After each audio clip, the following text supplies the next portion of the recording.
Ассалаумағалейкум құрметті көрермендер, оразаларыңыз қабыл болсын. Бүгінгі істеген жұмыстарын көрсете салайын сіздерге. Жалғыз өзім немесе қасына көмекші болатын болса, әдемілеп неше түрлі видеолар салуға болады.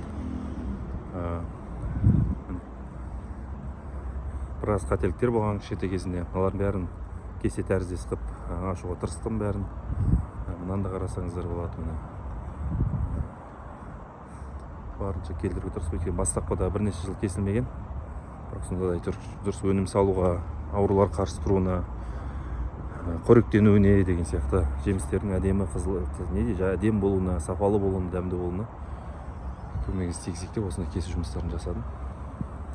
Мына жерді көрсетіп өтейін дегенім арнайы. Міне алдында видеоға салған болатын дәл осы ағашты.